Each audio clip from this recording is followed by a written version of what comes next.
қарсы алып алайық, жақсылап тұрайық, қошеметті ұрайық. Құдаларды сыйлаған қазақпыз ағайындар.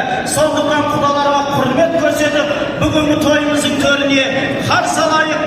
Ализа қызымызды алақандарына